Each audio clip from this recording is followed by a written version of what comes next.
Welcome back to the channel. Right, today something a little bit different. It's not going to appeal to some of you. It might appeal to some of you. It's still doing fixing cars, but it's not a Land Rover. So we're not on this today, although I will spin you around and show you what's been done so far whilst I've been away. I've had a couple of weeks off and just been chilling away from cars. Obviously you have seen a couple of videos go up, and that was just on my week off. So anyway, I'll spin you around. I'll show you the sport now. So if you remember on the last episode of this, that stud was snapped in there. Well, Grant has got the stud out. There's a new one in there. So that is ready now to go back together, but we're not doing that today. So that'll be on a future episode, probably next weekend. We'll see how things go. But today we are on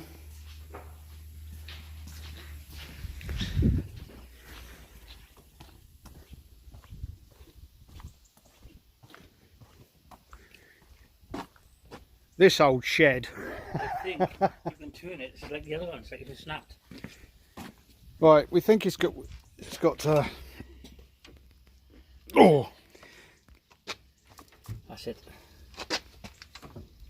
we think it might have Land Rover syndrome, and the crankshaft has snapped. It goes there and it locks. So we're going to pull the engine out of it and strip it and see what we find. Not my usual forte, but so a job's a job, innit? Also, I want to show you this.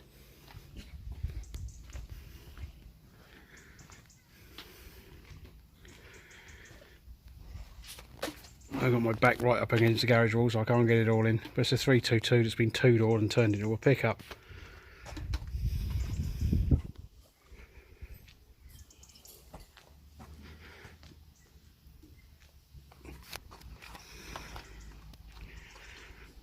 Something a bit different, isn't it?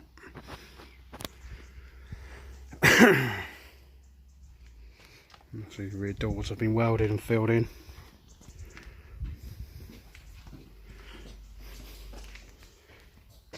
She's a diesel one.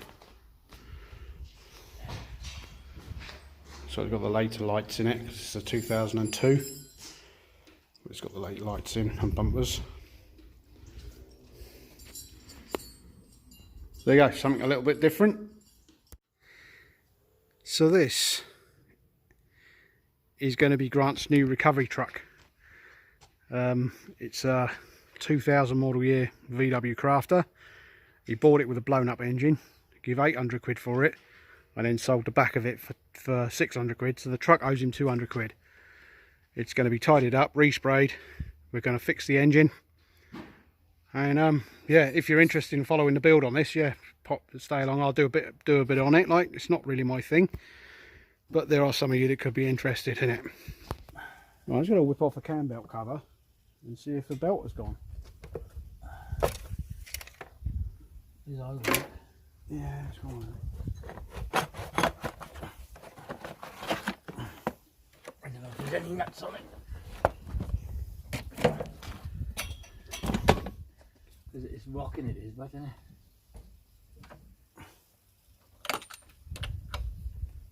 No, I found that. Oh, don't feel very nice, does it? No.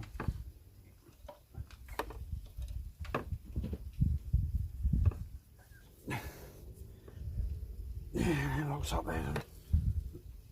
I think it's snapped there. Yeah, it kind of feels like the crank has gone, doesn't it? It feels like it's a Range Rover. Yes.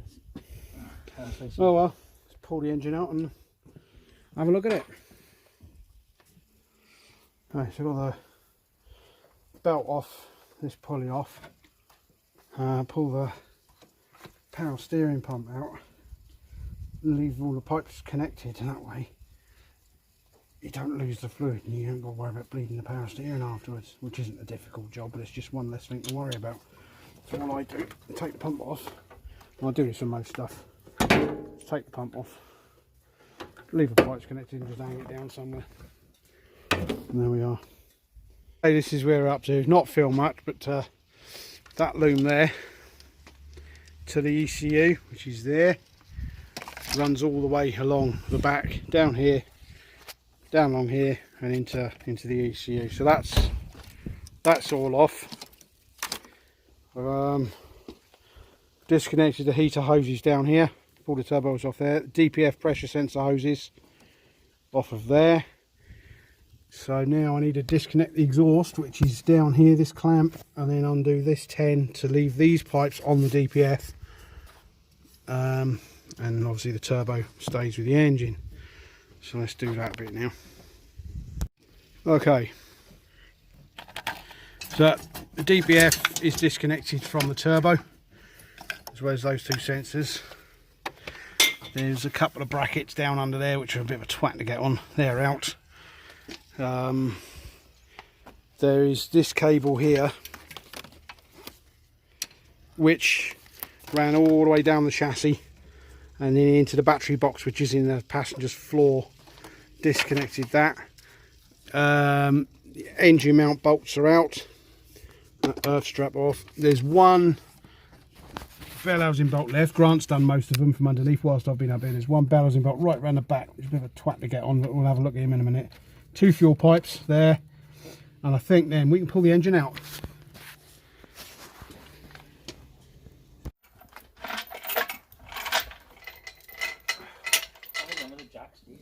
Oh, it's down there. Should jack that on. Oh, I jumped that car up there. I'll go under there now. Yeah.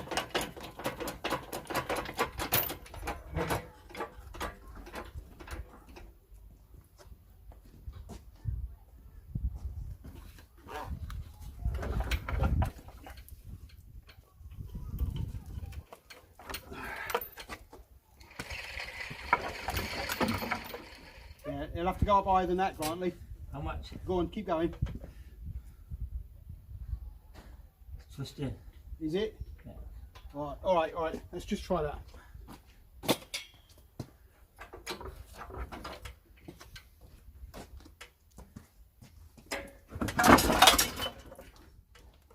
I think that came out, Grant. Yeah. Clutch slave cylinders all with bits as well. Concentric slave. Is it? Should we have undone that first or no? What's that? Clutch, no. No, it's inside the bell housing. I know. How are we gonna get that? How we right now is a pipe there. Caught. 100%.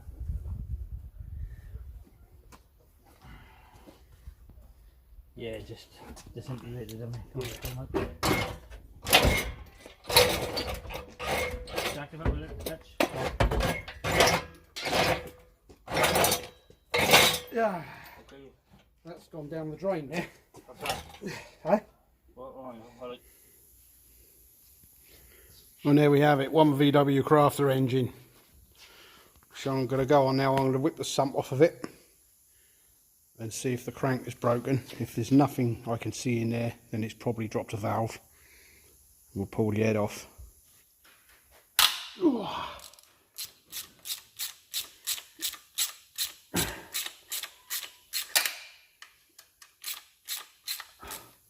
Have you got a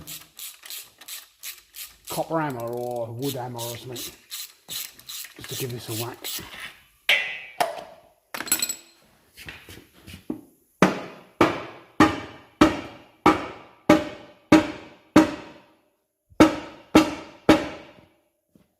Oh, I got all the bolts out. Oh, it's this bloody water pipe it is that's stopping it from... yes. Oh, hang on a minute. I need to get that small flat screwdriver or just a small screwdriver. Get this oil level sender unplugged. Because there's so much grit and shit in it, I can't do it. So.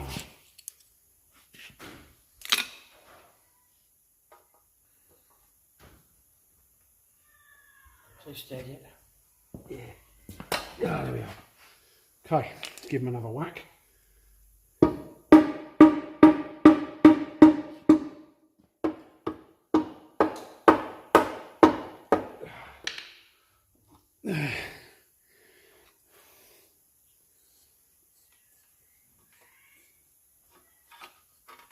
Oh, is there something else hanging out of the Yeah, back? I think it's something like these pipes here are moving, Stephen. Yeah, they're all off.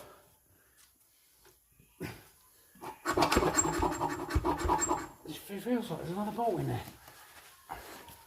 Is there up in there, are they? No. No. One, but no.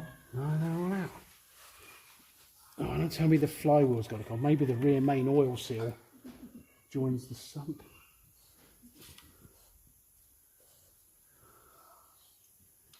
It does feel like something at the back is still attached, doesn't it?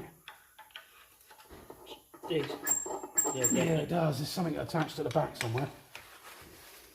I took the flywheel off, and there's 2 bolts behind there, look, which I couldn't get this socket up there. It wouldn't get up there with a flywheel on it.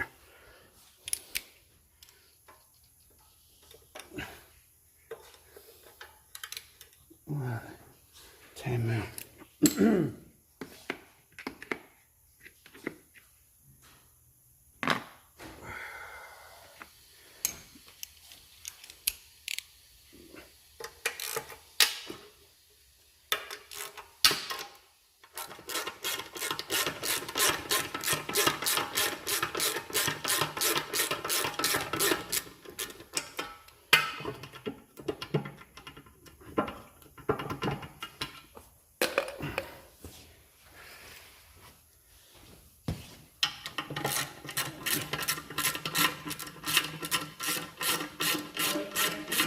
You what?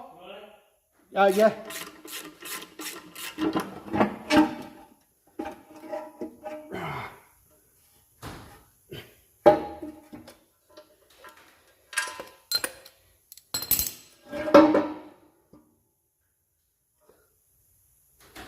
Don't look too bad inside the sun. Right.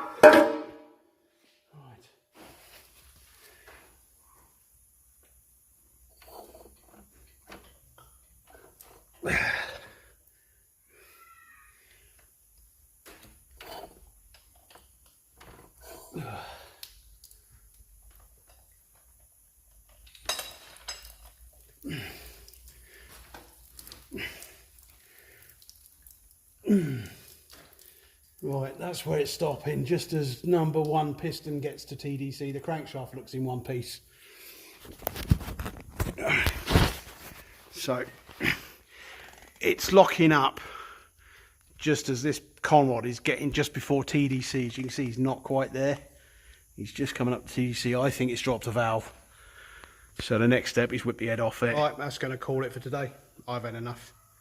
It's coming up 6 o'clock in the evening now. Yeah, join me next time. We'll whip the head off it and see what damage has been done. So, as I said earlier on, it might even be savable. We'll see. Right, join me next time. Look after yourselves. I'll see you then.